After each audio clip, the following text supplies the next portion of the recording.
მოგესალმებით, ჩემო ძვირფასო ტელემაყურებლებო და მოგილოცავთ ახალ 2024 წელს. ეთერშია გადაცემა ყვითელი მიქსი, ხოლო მე მისი წამყვანი ირაკლი ღიბრაძე ვარ. დღევანდელი გადაცემის სტუმარია ისტორიის პედაგოგი შალვა მინდაძე.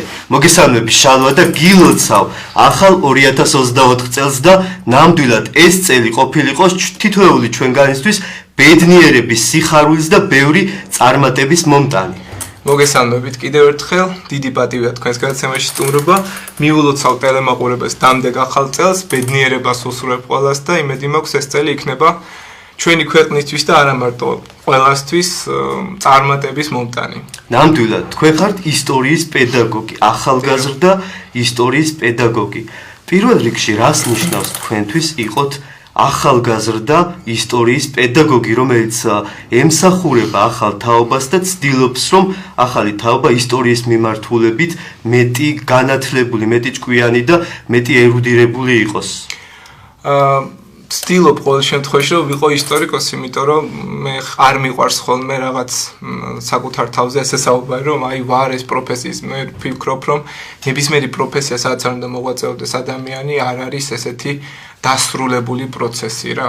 ის იწყება და მუდმივად გრძელდება. სიცოცხლის ბოლომდე ამ პროფესიას უნდა ეუფლებოდე და ზოგადად მგონია, რომ ჩემი ეს ნაბიჯი ახალგაზრდებთან მიმართებაში, რაც გადავდგი, როგორც ერთი სტანდარტული სტუდენტი, რომელმაც თავიდან საერთოდ არც ფიქრობდა, რომ გახდებოდა მასწავლებელი, იყო мотиваციის მომცემი ხმებისთვის პირველ რიგში, რომ მოდი მე გავხდები ის პირველი, რომელიც ფაქტობრივად დაანახებს ვიღაცას, როგორ უნდა წავიდეს მაგალითად ეთნიკურად სხვა რეგიონში, თუნდაც აზერბაიჯანელებთან დავიწყე მე პირველად სასწავლო მარნეულში, როგორც სასწავლო სივრცე, ჩემი პირველი ეს იყო საკლასო სივრცეში რომ შევედი და ძალიან ბევრს ფიქრობდი, რა უნდა ყოფილიყო ჩემი იქ წასვლის ერთ-ერთი მიზეზი და შესაბამისად ფიქრობ, რომ რაღაც კუთხით გამომივიდა და ის რაღაცა წინასწარი мотиваცია, რაც უნდა ყოფილიყო სხვებისთვის მაგალითის მიმცემი, რაღაცნაირად ახდა და ჩემს თავშიც მერე ვიპოვე უკვე იქ დარჩენის მიზეზი. სიმართლე გითხრათ, თავიდან არ ვიცოდი და რატომ უნდა წავსულიყავ იქ. მხოლოდ მქონდა მე მგონია, რომ თქვენ იქ ძალიან დიდი პრაქტიკა მიიღეთ და ძალიან ბევრი საინტერესო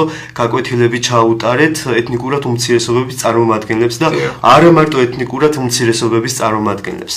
რა ასაკიდან გაჩნდა ინტერესი ისტორიის მიმართ? რა ასაკიდან შეიყვარეთ ეს საგანი და მიიღეთ თქვენად? ბავშვობიდან, იმიტომ რომ თითქმის არ დარჩენილა არანაირი თქვალი თამაში, კომპიუტერული, არ დარჩენილა არანაირი იარაღი, რაც მე ბავშვობაში არ მქონდა გაკეთებული. და ჩემს მეგობრებთან ერთად, კლასელებთან ერთად ბავშვობიდან მოვყვები რაღაც ისტორიულ სამყაროებს, სხვადასხვა ეპოქის, რამაც მერე პრაქტიკულად გააჩინა ჩემს გონებაში ფიქრი იმაზე, რომ ხომ არ გავხდე მაგალითად ამ პროფესიის წარმომადგენელი. თუმცა სიმართლე გითხრათ, საერთოდ არ ვფიქრობდი, რომ ეს ადრე თუ გან ესე პირდაპირ გავხდებოდი ისტორიკოსი და დავიწყებდი ამ სფეროში მოღვაწეობას. მაგრამ ჩემი სტურვილი იყო საერთოდ იურიდიულზე ჩამბარებინა. დედჩემს ალბათ უნდოდა მასწავლებელი, იმიტომ რომ დედჩემიც მასწავლებელია. და ბაბუას უნდოდა კიდევ რომ ისტორიკოსი გამختارიყავი და რაღაც საბოლოო ჯამში ვფიქრობ რაღაც კუთხით ოჯახის ინტერესების დაკმაყოფილდა, რაც მე მინდოდა ისიც დაკმაყოფილდა და პრაქტიკულად ვცდილობ რომ დღეს რაღაცნაირად ამ სფეროში ვიყო. შალვა, საინტერესოა, რომ როდესაც ასწავლი ისტორიას, რა თქმა უნდა, აქ არის მნიშვნელოვანი სპეციფიკა, რადგან არა მარტო საქართველოს ისტორიას ასწავლი მოსწავლებს, არამედ მსოფლიო ისტორიას. რა მნიშვნელოვანი თვისებები უნდა ჰქონდეს ამ დროს მასწავლებელს, რომ ბავშვებს შეაყვაროს ეს საგანი, იმიტომ რომ ყოველთვის უნდა ვიცოდეთ რანი ვართ, რანი ვიყავით და რანი ვიქნებით მომავალში. წარსული განსაზღვრავს აწმყოსაც და ჩვენს მომავალსაც. საინტერესო კითხვა პირველ რიგში, იმიტომ რომ აქტუალურია ამ მდგომარეობით, რომ შევხედოთ დღეს სამწუხაროდ მასწავლებელთა უმეტესობას არ აქვს მეთოდოლოგიური ცოდნა. სკოლებში, სადაც თქვენ შეიძლება შეხვიდეთ და ნახოთ ერთი შეხედვით სტანდარტული გაკვეთილები ტარდება და არაპროფესიონალი თვალისთვის ეს არის ძალიან მიმზიდველი თითქოს. მაგრამ ამ დროს ძალიან მნიშვნელოვანია როგორ ასწავლი, როგორ მიაწვდი კონკრეტულ მოსწავლეს კონკრეტულ საგანს. ეს არ ეხება მხოლოდ და მხოლოდ ისტორიას. სხვადასხვა საგნებზეც მაქვს საუბარი, იმიტომ რომ ვითარდება ეპოქა და ვითარდებით ჩვენ და შესაბამისად რაც მე-19 საუკუნეში იყო დანერგილი, ის ვერ იქნება 21 საუკუნეში, რადგანაც ტექნოლოგიების განვითარებამ ბევრი რამ შეცვალა ჩვენს რეალობაში. დიახ, გეთანხმებით, ზუსტად ეგაა მთავარი გამოწვევა დღეს, რომ მე უნდა ყოფილიყავ მაგალითად სხვებისთვის მაგალითის მიმცემი იმ კუთხით, რომ შეიძლებოდა ჩვენ თუნდაც იმ თაობისთვის, რომელიც ამას ვერ მოესწრო, თქვენ აღნიშნეთ, ყოფილიყო პრაქტიკულად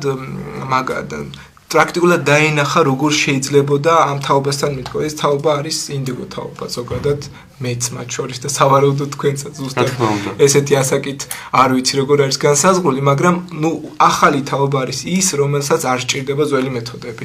მაგრამ არის ერთი დეტალი, თუ გვინდა რომ ახალი დავნერგოთ, ძველი უნდა მოკლათ. ესეთი პრაქტიკული დოქტრინული საკითხია ეს და შესაბამისად საინტერესოა ამას რამდენად ახერხებს თუნდაც განათლების სამინისტრო, თუნდაც იქ მომშავე მასწავლებლები. ამიტომ ვფიქრობ, რომ ახალგაზრდების და არა მარტო ახალგაზრდების ჩართულობა ზოგადად მეთოდოლოგიური თვალსაზრისით, მე ვფიქრობ, რომ მასწავლებელი თუ საკლასო სივრცეში შედის, ის უნდა იყოს ფსიქოლოგი. სამწუხაროდ მე არ მქონდა ესეთი კომპეტენცია, მე ვერ გეტყვით და ვერც ვიამაყებ იმით, რომ აი მე პირველი იმიტომ შევედი, რომ მე ვიყავი ფსიქოლოგი, მე ვიყავი მზად იმისთვის, რომ კლასი მემართა და ასე შემდეგ. ძალიან რთულია ბავშვებთან ურთიერთობა ეს თქვენზე კარგად არავინ არ იცის, რადგან მასწავლებელი ხართ. აი ყველაზე დიდი სირთულე რა დროს აღმოაჩინეთ, რა დროს წააწყდით, როდესაც გაკვეთილი, აი ფაქტის წინაშე დადეკით. მე პირადად გულწრფად რომ გითხრათ, ისე მიყვარს ეს პროფესია ბავშვობიდან რაღაცნაირად მინდოდა მასწავლებლობა და შესაბამისად მე ცოტა ისე ვუყურებ ხოლმე ზოგადად როგორც თავში აღნიშნე არ მიყვარს რომ გერქვას მასწავლებელი. მე ვფიქრობ რომ მასწავლებლობა უნდა იყოს მიღწევადი პროფესია. აი რაღაც მთელი ცხოვრების განმავლობაში ამას უნდა ეუფლებოდე. შენ თუ ამბობ რომ მე მასწავლებელი ვარ, ცხადია ეს ერთი შეხედვით შეიძლება არა მარტო სხვათა შორის მასწავლებლობას, ყველა პროფესიას ეხება ეს, რადგან გონია რომ თუ გინდა რომ განვითარდე, თუ გინდა რომ წინ წახვიდე, შენ თავს არ უნდა უწოდო იმ პროფესიის წარმომადგენელი და რაღაც წლები რომ გავა, მე ხვდები ამ ყველაფერს და სხვა გიწოდებს შემდეგ. დიახ, და ეს იწევს ზუსტად იმას, რომ მე ხშირად ადამიანები, რომლებიც დიდი ხნის განმავლობაში აი შემდეგი უკვე რა მასწავლებელი ვარ ასე ამბობენ, ბეზრდებათ ეს პროფესია. თუ ჩვენ ვიტყვით რომ ვართ ჩამოყალიბებულები იმ საქმეში, რასაც ვაკეთებთ, თან ისე რომ მაქსიმუმს მივახციეთ, მაშინ ჩავთვლით რომ არაფერი აღარ გვესაქმება იქ, იმიტომ რომ ჩვენი პროფესიული მიზნობრივი საშუალება რაც ქონდა და რისთვისაც ალბათ იქ მოვხვდით, ამოუწყურეთ და ეს ბევრ რაღაცასთან არის დაკავშირებული. შესაბამისად, აქ შეიძლება გამოიკვეთოს ერთი ფაქტორი, რომ როგორც თავში აღნიშნე, თუ ჩვენ გვინდა შევცვალოთ არსებული რეალობა, ყველამ უნდა გაიაზროს, სანამ საკუთარ პროფესიას აირჩევს, რომ ეს არის მუდმივი მოქმედება. ადრე ბერძენ ფილოსოფოსებს მიაჩნდათ და ზოგადად ადრე ასე მიაჩნდათ, რომ თუ შენ გინდა მოხდე საუნივერსიტეტო სივრცეში, სკოლაში ისწავლო, იკვლიო, ეს უნდა იყოს მთელი ცხოვრების მანძილზე საკვლევი პერიოდი, ასე ვთქვათ. შენ მუდმივად ასეთი პროფესორი კი არ გქვია, აი დღეს რომ არის დაამთავრებ უნივერსიტეტს, დაამთავრებ მაგისტრატურას და დოქტორანტურას დაიცავ ნაშრომს და უკვე არა. ცხადია ისინიც იკვლევენ დღეს ასე გრძელდება, მაგრამ აქედან 100-დან 1-ია. ეს არის ერთეული შემთხვევები, როცა ადამიანი მოწოდებით არის ამ პროფესიაში და გააზრებული აქვს თავისი არსი ყველაფერი, მაგრამ რეალურად არ ხდება ხოლმე ისე, რომ ადამიანებმა გაიაზრონ თავიდან ბოლომდე, როდესაც გადაწყვეტენ მithumetes კონკრეტულ პროფესიას დაეუფლონ, მიიყვნენ და მთელი ცხოვრების მანძილზე არ თქვან არასო. ძალიან რთულია ახლა მაგისტრატურას მეც დავამთავრე მაგისტრატურა და თქვი რომ აი უკვე შუა საუკუნეების კვლევების მაგისტრი ვარ. მაგრამ არის უფრო მნიშვნელოვანი დეტალები, რაც რეალურად არ ძალიან ბევრი რამ არის ასწავლი. ძალიან ბევრი დეტალია, რომელშიც უნდა შეხვიდე სიღრმეში, უფრო დაეუფლო ამას, დაეწაფო და საბოლოო ჯამში რაღაც შედეგზე მიხვალ. შედეგზე, რომელიც ისევ შედეგს მოითხოვს, რომ ახალ საფეხურზე გადავიხარ ფაქტობრივად. რამდენად მნიშვნელოვანია საქართველოში თავად ქართულ სკოლებში გაძლიერებულად ისწავლებოდეს საქართველოს ისტორია. საქართველოს ისტორია არის ის მნიშვნელოვანი ნაწილი ყველა ადამიანის ცხოვრებაში, არა მარტო კონკრეტულ რეგიონებში, არამედ მთლიანი მასშტაბით, რაც თითოეულმა ქართველმა უნდა იცოდეს. მიესალმებით თუ არა იმ აზრს, რომ გასაგებია კითხვა, მე აქეთ შემოგიბრუნებთ კითხვას, თქვენ რას გულისხმობთ გაძლიერებულ სწავლაში, ანუ რა არის გაძლიერებული სწავლება, ხო?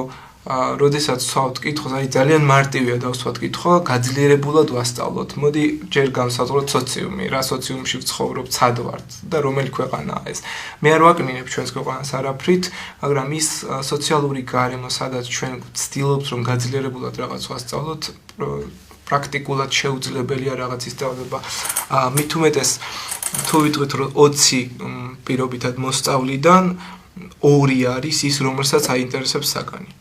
ცხადია, აქ ჩვენ უნდა ჩავშალოთ და თქვათ რა არის გაძლიერებული სწავლება. მაგალითად, ისტორია ვასწავლოთ გაძლიერებულად, სიღრმისეულად გულისხმობთ. თუ სიღრმისეულად უნდა ვასწავლოთ, მაშინ მიზანი უნდა გქონდეს. თუ ჩვენ სიღრმისეულად ვასწავლოთ ისტორიას, აქ ძალიან ბევრი პარალელები უნდა გავალოთ. რა იგულისხმება პარალელში? სოფლიო მასშტაბით. არა მარტო, არა. მე ზოგადად რამოდენიმე წელია მივხვდი, რომ ისტორია არ არის ის, რასაც ფიქრობ სტანდარტულად ადამიანები გულისხმობენ. მაგალითად, ვასწავლოთ საქართველოს ისტორია სიღრმისეულად, თავისი დაბადებიდან კონკრეტული პიროვნების გარდაცვალებამდე ყველა დეტალით, რაც კი არსებობს. არა. ისტორია არის მთავარი ლოგიკური მაკავშირებელი მიზეზ-შედეგობრივი კავშირების ერთობლიობა, რაც რეალურ ცხოვრებასთან ყველაზე ახლო დგას. ხშირად ჩვენ, მით უმეტეს ქრისტიანული სახელმწიფო ძალიან დიდი ხანია ვართ, ისტორიკოსებს განსაკუთრებით ეშლებათ ხოლმე ეს, რომ და მადლობა ამისთვის თქვენ გადაცემას, თუნდაც ამის თქმის საშუალება რომ ექნება, რომ ისინი ასწავლიან ისტორიას როგორც მაგალითად შეასწავლიდი კონკრეტული წმინდანის ცხოვრებას, ისე რომ ეს წმინდანი არაფრით არ დაზიანებულიყო. ანუ გულისხმობ იმას, რომ მისი კეთილი თვისებები წინ წამოწეული ყოფილიყო და ადამიანური ხედვა დაკარგულიყო. საბოლოო ჯამში ყველა პრაქტიკული მაგალითი, როცა ჩვენ საკლასირცეში თქვენ ძალიან იშვიათად ნახავთ ისეთ მასწავლებელს, რომელიც ისტორიას, ფაქტების ერთობლიობას აგიხსნით არა როგორც რეალობა და მით უმეტეს რომც იყოს რეალობა, მაგალითად თქვენთვის ყველაზე ცნობილი ფაქტი რომ გავიხსენოთ და არ წავიდე შორს დიდგორის ბრძოლაზე, დღეს ძალიან დიდი კამათი მიდის, არ ვიცი თქვენ რამდენად იცით ეს, მაგრამ არის ციფრებზე ომი, მაგალითად თანამედროვე ახალი ისტორიკოსები ამბობენ, რომ რაოდენობრივად ქართველები ცოტანი იყვნენ და ზოგიერთი ძველი ისტორიკოსი, ისეთი როგორც ივან ჯავახიშვილია, ამბობს, რომ ეს იყო 56,000-მდე ადამიანი ქართველი. და დღეს ხალხი მხოლოდ იმის გამო ბჭყალებში გაგაკრიტიკებს, რომ შენ ციფრები დააკელი მაგალითად აი ამ რაოდენ. ანუ ამას გულისხმობ, ეს არ მოდის მხოლოდ ჩვეულებრივი ადამიანისგან, ვისაც ისტორია უბრალოდ აინტერესებს. ისტორიკოსებისგან მოდის. ეს რას გულისხმობ? მეთოდოლოგიური დონე სწავლების. როგორ უნდა მოყვე ისტორია? ისე როგორც ჰეროდოტე ყვებოდა მაგალითად, როგორ უნდა მოუყვე მოსწავლეს ისტორია, როგორ უნდა დაინტერესო, რა უნდა მოუყვე და რა უნდა უთხრა. მაგალითად, საქართველოს ქართლის გაქრისტიანებისას უნდა თქვა, რომ წმინდა ნინო უნდა თქვა, თუ უბრალოდ ნინო უნდა თქვა. ანუ აი ისტორიკოსისთვის მე ვფიქრობ, რომ ამასაც მნიშვნელობა აქვს. თუ შენ ამბობ წმინდა ნინოს, შენ თავშივე აღიარებ, რომ ეს არის ჰაგიოგრაფიული ფაქტი და ეს არის წმინდანთა ცხოვრება. მე ხვდით, ისტორია რადიკალურად განსხვავებული ფაქტია. უნდა დავცალოთ ყველანაირი დამატებითი ფაქტორებისგან, როგორც არის თეოლოგიური ხედვა, როგორც არის პატრიოტული რაღაც ესეთი ხედვა, როდესაც ჩვენ რაღაც ფაქტის გააზრებისას მსჯელობას ვიწყებთ და მერე თუ გაჩნდება კითხვები, ხო, აი ეს ხომ არსებობს, მერე ვუპასუხოთ და ჩავრთოთ უკვე მაგალითად ნებისმიერი ასპექტი, რაც კონკრეტულ ფაქტში არის გაჟღენ, რომელი ფაქტის გაჟღენთილია კონკრეტულად აი ამ მოცემულობით, ხო, თეოლოგიური ხედვა, მაგალითად ძალიან ბევრია ასეთი შემოსული. ჩვენ ყავს ისტორიაში ძალიან ბევრი მეფე, რომელიც თუნდაც ერთი კარგი ფაქტის გამო წმინდად არის შერაცხილი, ხო? და ეს უკვე ნიშნავს იმას, რომ ის არის უნაკლო ადამიანი. ანუ და თუ შენ ამ ადამიანზე მაგალითად მეორე მხარეს დაიწყებ მეორე მხარის დანახებას კონკრეტულად მოსწავლეებისთვის, ან უფრო ფართო საზოგადოების ღია დააფიქსირებ, დღევანდელი სოციუმი ჩაგქოლავს, იმიტომ რომ ეს არის საბჭოური ხედვა, საბჭოთა მენტალიტეტი იყო ისეთი, რომ სჭირდებოდათ კარგი ლიდერები, რომლებიც სოციუმის მართვისთვის იყო ერთ-ერთი მთავარი ფუნდამენტი, მაგალითად ქრისტიანული ხედვა, რომელიც თეოლოგიური თვალსაზრისით მე-20 საუკუნეში იყო დაკნინებული და იდევნებოდა ათეიზმი იყო სუპერდა ფაქტობრივად, უცბად ეს უკვე სხვა რეალობის და არა მარტო იმ საბჭოთა წყობილებაში ფაქტობრივად ეს სისტემა იქმნება. ქრისტიანული საზოგადოება პატრიარქის ინტრონიზაცია ხდება, ხო? ეს ის პერიოდი, როცა საბჭოთა კავშირი ისევ ათეისტურია. ანუ თუნდაც ეს ერთი მაგალითი ახლა ვიღაცები შეიძლება ნახავენ ამას და მეტყვენ ვინ მოიყვანეთ ეს აქ და ეკლესიის მაგინებელი და მსგავსად. არა ვითარ შემთხვევაში, იმიტომ რომ მე მინდა რომ ყველა მოსწავლეს დავანახო ისტორია რა შეეხმარება მათ. თუ ისტორია ეხმარება იმაში, რომ დაინახოს ერთი წმინდანის ცხოვრება და მთელი ცხოვრება ის ადიდოს როგორც წმინდანი, მაშინ ეს პროფესიულად, მეთოდოლოგიურად არ არის სწორი. მაშინ ჩემი როგორც ისტორიკოსის და ისტორიის მასწავლებლის მიზანი დაკარგულია. მაგრამ თუ ჩემი მიზანია, რომ უბრალოდ ამ მოსწავლეს ფაქტები ვასწავლო, მე მას სიღრმისეულად თუნდაც რასაც გულისხმობთ გაძლიერებულად ვასწავლო მას რაღაც და მოტივაციას ორივე მხარის დანახვა დასჭირდება. ხო, თუნდაც ორივე მხარი ცხადია. მთავარი არის რომ ობიექტურობა არ დავკარგოთ. და ხშირად ადამიანები ერიდებიან ხოლმე არგუმენტირებულ მსჯელობას. ანუ უბრალოდ არ უნდა შემოიფარგლებიან კი და არათი. მე კი გითხარი და მეტი აღარ მინდა, ეს ჩემი აზრია. მაგრამ შენ აზრს ყოველთვის აქვს საფუძველი. თუ არ აქვს საფუძველი, ესე იგი შენი აზრი არ არის არაფრით ნაწარმოები, ანუ ფიზიკურად არ შეგიძლია ამ აზრს დაეყო, უბრალოდ კითი შემოისაზღვრება და არაფერი არ ხდება და საბოლოო ჯამში მივიღეთ ის, რაც მივიღეთ, ჩვენ ყავს მე-20 საუკუნის დამთავრებული სკოლა დამთავრებული საზოგადოება, რომელიც თუ იტყვი ზედმეტს, რომელიც ეხება ავტორიტარულ მართველებს, რომლებიც მათთვის მისაბაძინი იყვნენ, მაგალითად, ბევრი ასეთი არსებობს საქართველოს ისტორიაში, თუნდაც მეფეები განიხილეთ და შენ მასზე გადაბრუნებულად იტყვი რაღაცას, ამ მცდარ ფაქტს, რომელიც წივან ჯავახიშვილმა თქვა, სხვა დიდმა ისტორიკოსებმა, ესევე გადმოდიან კრიტიკაზე და ამბობენ, რომ შენ იმ სფეროში არაფერი არ ხარ. შენ რატო ამბობ ამას საერთოდ? ასე რომ მე ვფიქრობ, რომ თავისუფალი სამყაროში დაბადება ნიშნავს იმას, რომ ისაუბრო არგუმენტირებულად, ლოგიკურად, მიზეზ-შედეგობრივი კავშირი გქონდეს, მით უმეტეს ისტორიას როცა ეხება ყველა ფაქტს ერთმანეთთან და არ შეიძლება რაღაც გაჩნდეს პირწმინდად ესე. რა თქმა უნდა, ამაში გეტყვით, ხო? ასე რომ საინტერესოა. ძალიან საინტერესო თემაა და მნიშვნელოვანი. გადავიდეთ არამედ უფრო საინტერესო თემაზე და ყველაზე აქტუალურ საკითხზე, სკოლაზე და სკოლის პრობლემებზე. რა პრობლემებს გამოკვეთავდით ყველაზე მეტად სკოლებში, რომელიც დღეს არის? სკოლაში ძალიან ბევრი პრობლემაა და მე ვფიქრობ, რომ არ არსებობს პროფესია სადაც არის პრობლემა. ხო, სადაც არ არის პრობლემა. მაგრამ რადგან ვეხებით სკოლას, სასკოლო საზოგადოებას და დღეს მე არ ვარ ის ადამიანი, რომელიც თუნდაც არსებულ სისტემას არ დაუნახავს რაღაც კარგს. კარგიც და ცუდი, რა თქმა უნდა, მედალს ორი მხარე. მაგრამ აქაც ისევ კითხვის შემოbrunება, რა არის პრობლემა? ვისთვის რა არის პრობლემა? ვიღაცისთვის უბრალოდ პრობლემაა, რომ იყოს გარემონტებულ, კარგად გაკეთებულ, მოპირკეთებულ ოთახში, საკლასო ოთახში, რომელშიც არის თანამედროვე საშუალებები, მოწყობილობები და ყველანაირ, ასე ვთქვათ, მასწავლებელი მაქსიმუმს ხარჯავს იმისთვის, რომ აი ეს ყველა თანამედროვე საშუალება გამოიყენოს და მოსწავლის ცოდნას, ანუ გაუმარტივდეს ინფორმაციის მიწოდება. ვიღაცისთვის უბრალოდ კარგი პრობლემა შეიძლება ის იყოს, რომ ელემენტარული სკოლაში მშერი იყოს მისი შვილი. ასე რომ როცა ვსაუბრობთ პრობლემებზე, გასამიჯნია აქ რა გვინდა. სასკოლო სისტემაში ძალიან ბევრი პრობლემა, ეს არის საზოგადოება, რომელიც არის სოციალური ზღვრის დაბლა, სასკოლო საზოგადოება, რომელსაც არ აქვს ელემენტარული უნარჩვევები გამომუშავებული, აქ არის კვების პრობლემა, აქ არის მეთოდოლოგიური პრობლემა, როგორც გითხარით, აქ არის საგნობრივი კომპეტენცია, მასწავლებლების, აი მე რომ წინა სკოლაში რომელსაც მუშაობდი, მასწავლებლების დაახლოებით ნახევარი იყო ესეთი ამ პროფესიული ფორმით რომ გითხრათ ერთ კრედიტიანი მასწავლებელი. ეს ნიშნავს იმას, რომ საკუთარი საგანი, რასაც სამინისტრო სტანდარტი ითხოვს, რომ 60%-ზე მაღალი ქულა აიღო, მაგალითად მე ისტორიკოსმა, პირობითად 60-დან გადაცდე 38 ქულას და მეტი აიღო. ამ მასწავლებლებს აქვთ დაახლოებით 10 ქულა აღებული საკუთარ საგანში და ისინი ასწავლიან ზოგადად სკოლაში. ასეთი მარტო ჩემი ძველი სკოლა კი არ არის, თქვენ ვერ ნახავთ ერთ სკოლასაც კი საქართველოში, სადაც ასეთები არ არიან.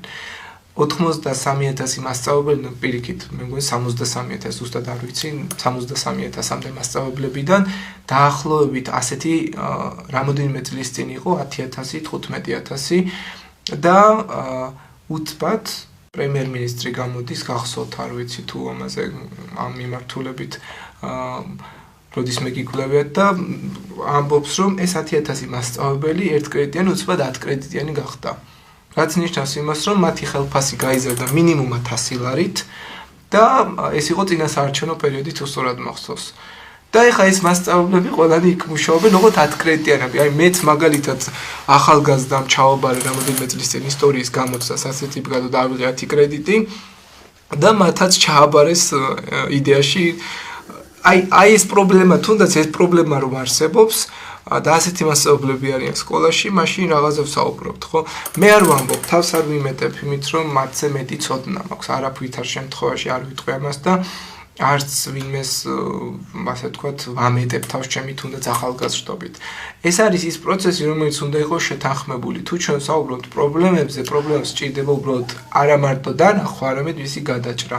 სამწუხაროდ ჩვენ შეიძლება ვთქვათ, თუნდაც თქვენ დამისვით კითხვა რა არის პრობლემა, მაგრამ აი თქვენ ამის შემდეგ გულ ჟურნალისტი ხო, ხვალ არ წახვალთ და არ მიაკითხავთ თუნდაც სამინისტროს და იტყვით, რომ ეს პრობლემები არსებობს და რას აკეთებთ და ის სამინისტროც ამას ეტყვით მე ერთხელ მაგალითად არ გამოიკვლევს და თუ გამოიკვლევს ერთხელ გამოიკვლევს. მიხვდით, ანუ ჩვენ რეალურად არ ვიცით ერთი პრობლემის გადაჭრა, ჩვენ უბრალოდ ვამბობთ, რომ პრობლემები არსებობს, ყველა პრობლემას ვიწყებთ ერთდროულად გადავჭრათ, მოდი ყველა პრობლემა და საბოლოო ჯამში ვიღებთ დანაწილებულ პრობლემების რაღაც ერთობლიობას, რომელიც გადაუჭრელი რჩება რეალურად. კი არ გადაუჭრელი კი არ რჩება.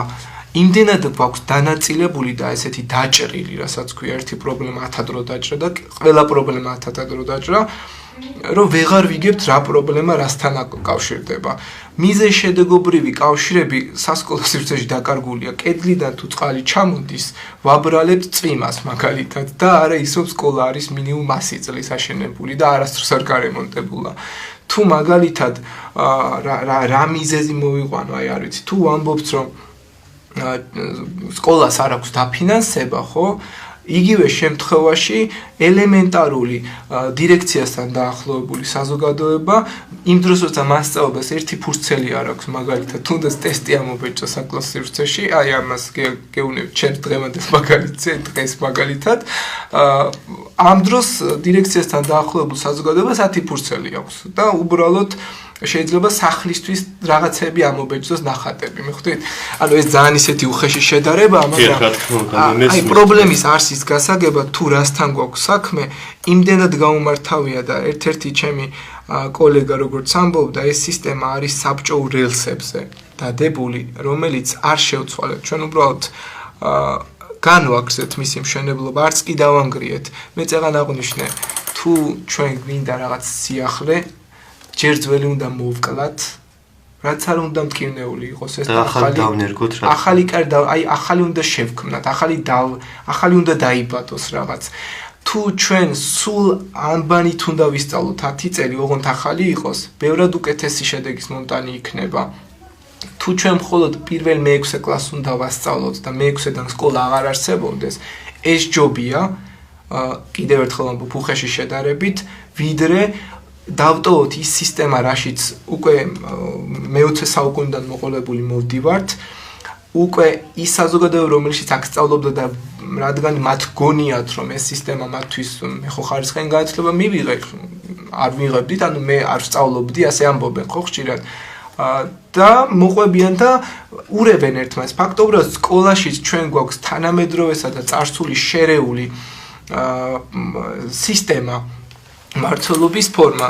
პრინციპი არც გვაქვს. მე ვერ დაგისახელებთ ერთ სიახლეს, რაც ახალია. საბჭოთა მართლობიდან, რომელიც არ იყო საბჭოთა კავშირში, სკოლაში. ვერ დაგისახლებთ გარდა იმისა, რომ შეიძლება ითქვას, რომ მასწავლებლები წუხან იმაზე, რომ ბავშვების ცემა აღარ შეგვიძლია.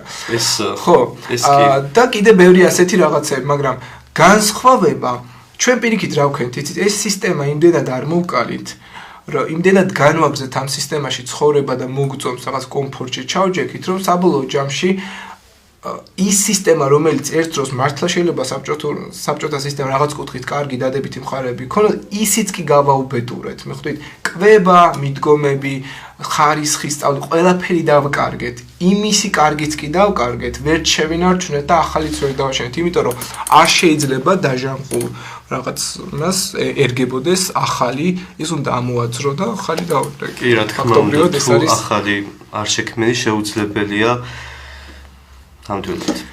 ხო, ასე რომ კომპლექსურია პრობლემა ამ კომპლექსურად უნდა ვიაზროთ. მრავალ წახნაგი და მრავალფეროვანი ამავე დროს და ხოთ ერთი მხრივ ვერ შეაფასებ ამ პრობლემას, რაც დღეს სკოლებში ხდება. ნამდვილად და ეს თემა არის ამოუწურავი. დიახ. ვერ გავჩერდებით ფაქტობრივად, იმიტომ რომ საქართველოს ისტორიაში რომელ პერიოდს ამ პერიოდებს გამოარჩევდით, რომელიც იყო გარდამტეხი და მნიშვნელოვანი ჩვენი ქვეყნისთვის? ნუ მოდი დავიწყოთ უახლესი ისტორიიდან და პირველ რიგში ვიტყვე, რომ ეს არის დამოუკიდებლობის მოპოვება. საზოგადოებას, რომელსაც აქვს ელემენტარული თავისუფლება, ხო, ნუ გააჩნია ამ თავისუფლებას ბრჭყალებში მოათავსოთ, იმიტომ რომ რა არის თავისუფლება, ეს საკითხავია ჯერ კიდევ, მაგრამ ყოველ შემთხვევაში ასე თქვათ პოტენციური თავისუფლება, რაც შეიძლება მოვიპოვეთ, ხო, საბჭოთა კავშირის დაშლის შემდეგ. რეალურად ცხადია ჩვენ ამისთვის ძალიან ბევრი ვიბრძოლეთ, ძალიან ბევრი რაღაც ეს ნამდვილად, ამაში ნამდვილად გეთანხმები, ჩვენ ძალიან ბევრი ვიბრძოლეთ, მაგრამ მეორე მხარეა საბჭოთა კავშირში დაბადებული ადამიანები ძალიან რთულია თავისუფლების, ასე რომ ვთქვათ, თავისუფლებით ადამიანი გაურებულები არიან, მათ აქვთ წარსულისა და ერთი მხრივ უნდა თავისუფლება და მეორე მხრივ ისევ წარსული ცხოვრობენ და უნდათ რომ იმ წარსულის გადმონაშთზე და იმ წარსულის ფონზე, საბჭოთა კავშირის ფონზე, ისევ იმ წარსულს მიეკაჩონ და ეკაჩებიან და ცდილობენ რომ სინანულით მწუხარებით გაიხსენონ ის პერიოდი. ხო, ნებისმიერ დამოუკიდებლობის მოპოვება ამ კუთხით ჩემი შეფასებით არის გარდამტეხი მომენტი, მაგრამ კიდევ თქვენც აღნიშნეთ, რომ საზოგადოება, რომელიც ორ ეპოქაში ცხოვრობდა, რთულია, აი ძალიან კარგად თქვით, მოკლას ძველი და ახალი დაიწყოს. მე ვფიქრობ, რომ ყველა ადამიანის ცხოვრებაში ჩნდება დგება ისეთი მომენტები, როდესაც ძალიან დიდი ტრაგედია გადახდება ხოლმე თავს. და ეს ადამიანები ცხოვრობენ მთელი ცხოვრება ამ ტრაგედიის ქვეშ. თუ ჩვენ არ მოვკალით ტრაგედია და ახალი არ შევქმნით, ხო, სულ იქნება ესეთი სისტემა. აქედან გამომდინარე, დამოუკიდებლობის მოპოვება მხოლოდ იყო ბერკეტი იმისა, რომ ჩვენ შეგვექმნა ახალი სისტემა და ვერ შევქმნით. სამწუხაროდ, მეორე დამოუკიდებლობას ვერ მოვიპოვებთ და ახლა რაღაც ისეთი მზადდება სავარაუდოდ, იმიტომ რომ როგორც წილი ამბობს, საქართველოს ერი არის 100-წლოვანი, ასე ვთქვათ, აფეთქებების დახმარებით გადარჩენილი საზოგადოება. ანუ ის მიჩვეულია მონურ წყობას, მაგრამ 100 წლის შემდეგ შეიძლება საუკუნეში ერთხელ აფეთქდეს, თან ისე აფეთქდეს, რომ რაღაცნაირად როგორც დიდი გადაშენება მოხდეს ფაქტობრივად იმ არსებული სისტემის, სადაც ისინი ცხოვრობდნენ და სრულად ახალი შექმნა. ასე მოხდა 1918 წელს. მე არ ვამბობ, რომ ეს იყო დიდი აფეთქება, სხვაგვარად უფრო დიდხანს გაგრძელდებოდა, ბევრი იქაც შანსი დავკარგეთ დამოუკიდებლობის შენარჩუნებისა, მაგრამ რომ შეგვენარჩუნებინა და დამოუკიდებლობა, მაგრამ საბოლოო ჯამში ასეთი აფეთქებებით ვსაზრდოებ. თუ გადავხედავთ ჩვენს 2000 წლოვან და კიდევ მეტ ისტორიას, ძალიან ბევრი ასეთი ფაქტები გვაქვს. ვთით სულ 5-6 მეფე არსებობს, რომლებიც ამ აფეთქებებში იღებდნენ მონაწილეობას. თქვენთვის კარგად ცნობილი დავითი, გიორგი ბრწყინვალე, თუნდაც გიორგი მეხუთე, ვახტანგ პირველი და ასე შემდეგ, ხო? ერეკლეც მათ შორის და ასე შემდეგ. ძალიან ასეთი, ოღონდ ბევრი არ არიან ეცენი. ეს ადამიანები მართლაც რაღაც კუთხით ილიას სიტყვებს ამართლებენ, რომ ფეთქდებით რაღაც პერიოდის განმავლობის, რაღაც დროის გასვლის შემდეგ და მერე უკვე ვიწყებთ ჩვენ ხელახლა დაბადებას, მაგრამ ყოველთვის როცა ხელახლა უნდა დავიბადოთ, სულ ვრჩებით სისტემებს და არსებულ რეალობას და ბოლოს ვიაზრებთ, რომ აუ ეს ხო ესე უნდა გაგვეკეთებინა. ანუ ჩვენ ფაქტობრივად ვერ ვისწავლეთ წარსულიდან ვერაფერი. ეს კიდევ ერთხელ ამართლებს ილიას სიტყვებს, ერი რომელიც საკუთარ ისტორიას ივიწყებს, მას მომავალი არ აქვს. მომავალი არის ის, რაც არის დღევანდელი გაგებით, ევროპული მომავალი, ხო? მაგრამ მე ვფიქრობ, რომ ევროპული მომავალი არის მხოლოდ კიდევ ერთი აფეთქება, რომელიც შეიძლება ამ ერმა მოიტანოს ფაქტობრივად და პრაქტიკაში შეიძლება ისე ვერ მოხდეს, როგორც ჩვენ წარმოგვიდგენია ეს აფეთქება. მიხვდით, აქედან გამომდინარე, მე ვფიქრობ, რომ აუცილებელია ნებისმიერი ცვლილებას მოჰყვეს ისეთი სისტემის შექმნა, რომელიც ახალიდან მნიშვნელოვანი სისტემა, რომელიც საერთოდ აღარ შეხედავს წარსულს, მაგრამ აღარ შეხედავს წარსულის მართლობის ფორმას, მაგრამ ყველაფერს გაითვალისწინებს, რაც წარსულში მოხდა. ასე ვერ გააკეთეს მაგალითად დავითის შემდეგ თამარის ეპოქაში მოღვაწე ადამიანებმა. ისევე დაივიწყეს დავითის მიერ გამოსწორებული შეცდომები, როგორც თამარის დროს იყო და ასე ვერ გააკეთეს თამარის შვილებმა. მაგალითად ისევე დაივიწყეს თამარის დროინდელი ეპოქა და ფაქტობრივად თაობები შეიცვალა, სამი მინიმუმ თაობა და ფაქტობრივად გამოჩნდა ახალი იმპერია, რომელსაც ვერანაირი წინააღმდეგობა ვერ გაუწიათ. წარმოიდგინეთ ყველაზე იმპერიულ საქართველოში, იმპერიული საქართველო, რომელიც მაშინდელ მსოფლიოში ერთ-ერთი ყველაზე ძლიერი იყო, არანაკლებ ძლიერი იმპერიას ცხადია, მაგრამ ვერანაირ წინააღმდეგობას ვერ უწევთ. გავდივართ, გვეშინია, არ ვიბრძვით ისე როგორც საჭიროა, როგორც მაგალითად მისი წინამორბედები იბრძოდნენ და ჩვენ არაფერი აღარ გვაქვს ფაქტობრივად ისეთი, რაც გვაფიქრებინებს, რომ ეს საზოგადოება არის შინაგანად მოწყვლადი იმისკენ, რომ მოდი ახლა ვიბრძოლოთ ჩვენი არსებობა. რაღაცნაირად შეჩვევა ვიცით. და თქვენი აზრით ბრძოლას ყოველთვის აქვს აზრი? მოდი, მე არ მიყვარს, ძალიან ბევრჯერ კი ვახსენე რაღაც ისეთი ციტატები, როგორც თითქოს თავის მოწონებისთვის ნახე როგორ ისეთი, მაგრამ ბრძოლას ყოველთვის აქვს აზრი, იმ გონივრული ბრძოლა არის საჭირო ყველაფერში. ვიღაცისთვის ბრძოლას აზრი ექნება თუ მაგალითად თავის სიმართლეს დაამტკიცებს. მაგრამ ხშირად არის რომ ჩვენი სიმართლის დამტკიცება საერთოდ არ გვჭირდება. ვის ვუმტკიცებთ სიმართლეს არ ვიცით რეალურად. შეიძლება ყველა სიმართლე უმტკიცო, ეხლა შეუძლებელია ყველა სიმართლე დაამტკიცოს. ასე რომ გამოდის რომ ვფიქრობ, რომ არცაა საჭირო. ასე რომ გამოდის რომ ბრძოლას ყოველთვის აქვს აზრი, მაგრამ იმ შემთხვევაში გააჩნია ვისთან შეიძლება იბრძოლო. ხო, თუ ადამიანს ხედავ რომ ბრძოლა არის ერთგვარი მეთოდი, რომელიც რაღაც მიზანთან არის დაკავშირებული, შედეგი უნდა მოიტანოს ამ ბრძოლამ.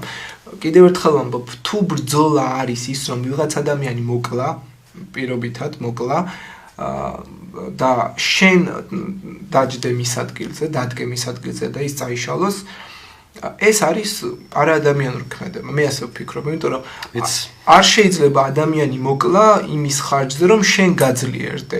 ეს მაშინ ჩვენ მე ზოგადად ვფიქრობ, რომ უნდა გამოვიდეთ იმ ელემენტარული სოციალური ელემენტარული შინაგანი მოცემულობებიდან, რაც ადამიან ჰუმანური იდეიდან გამომდინარე, რომ არ შეიძლება შენ ვიღაც იმის გამო, რომ შენ იყო წარმატებული მოკლა. დღეს სამწუხაროდ ასე ხდება ყველაფერში, ყველა სფეროში და შესაბამისად რაც სახის ბრძოლა საინტერესოა ეს, ხო? და ვისთან და როგორ? მე ვფიქრობ, რომ ხშირად საკუთარ თავთან უნდა ვიბრძოლოთ. ყველაზე მეტი ალბათ. საკუთარ თავთან არასდროს არ ვიბრძვით. ელემენტარული, აი მე შემიძლია მარტივი მაგალითები მოგიყვანო. მინიმუმ ძალიან ხა შეიძლება სასაცილო ფაქტია, მაგრამ რამოდენიმე თვეა რამოდენიმე ათეულ ადამიანს ვეუბნები, რომ არ შეიძლება ასე იქცეოდეთ. ნუ ეს ჩემს სასკოლო სივრცეს ეხება, რა თქმა უნდა და არაფერი არ ხდება, არ იცვლება. ანუ მე ამას მე მჯერა რომ ბრძოლა არის განმეორებადი საკუთარ თავში განმეორებადი ქმედებების ერთობლიობა. როცა ამებს იმეორებ ფაქტობრივად მუდმივად, შენ რაღაც შედეგზე გადიხარ მინიმალურზე. მაგრამ ის რაც უნდა გააკეთოს ბრძოლამ და შეცვალოს ვიღაც ის თვითონ და შეიცვალოს. არ შეიძლება კიდევ ერთხელ ვამბობ, შენ ვიღაც მოკლა და შენ გახდე მამისი ბატონ პატრონი, არამედ შენ უნდა იბრძოლო იმისთვის, რომ მან დაინახოს როგორ შეიცვალოს. რა თქმა უნდა, ნამდვილად გეთახმებით. სწორი აქცენტი. ისიც არ დაზიანდება რა ბოლომდე. შალვა მინდაძე და ფორტეპიანო.